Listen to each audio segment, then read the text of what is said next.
அதான் ஓடு மீன். ஒரு ஒரு ஒரு தூண்டில வந்து 2 இருக்கு பாருங்க, 2 கட்டை இருக்கு. சரியா? இப்பதான் அண்ணன் இலக்கு போறாப்புல.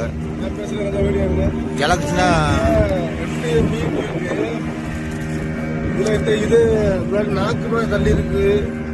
இது இருந்தாதான் இது கடலை போட்டுட்டா மீன் மாதிரி உள்ள நேரம் உள்ள போயிடும். அதுக்காக தான் இது இருக்கு. கடலை போட்டு ரொம்ப அழகா அற்புதமா உயிரோட இருக்க மீன் மாதிரி அழகா அப்படியே ஓடிட்டே வரும். அண்ணன் போய் இலக்கு போறாப்புல பாருங்க. பாருங்க உங்களுக்கு இதான் மொதல் மீன். இதான் போய் இலக்கு போறோம். இந்த மீன் இலக்கியாச்சு பாருங்க. மீன் மாதிரி ஓடி வரும். அந்த மீனுக்கு முன்னாடி ஒரு நாக்கு மாதிரி உண்டு பிளாஸ்டிக்ல.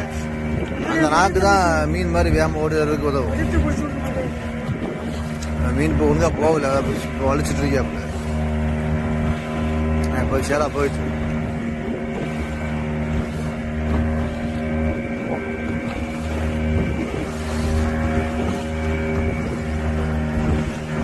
ஒழுங்கா மீன் ஓடி வருதாங்கிறது அப்படி வலிச்சு பாப்பாப்புல.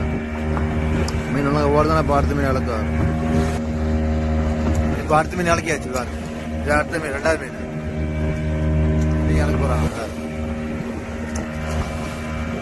அதையும் இலக்கியாச்சு.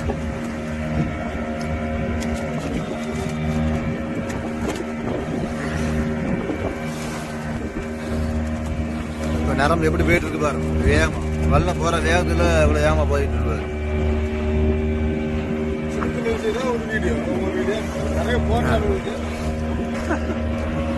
அடிங்க. இந்த ரோலுக்கு பின்னாடி ஒரு கயிறு உண்டு. இந்த ரோலை நம்ம வந்து காலையும் கயிறு வைக்க முடியாது. மீன் அடிச்சுட்டுனா வந்து காலை வெட்டிடும், காலை கையை வெட்டிடும். அதனால நம்ம அதில் ஒரு ரோப் ஒன்று போடுறோம். ரோப்பை நம்ம காலில் வச்சுக்கிறோம். காலில் வச்சுட்டா நமக்கு வந்து காலையில் அடி வெளியும் படாது. இப்போ மீன் பிடிச்சிச்சுன்னா அந்த வீடியோவில் சேர்த்து போடுவோம் ஆரம்பம். சரியா?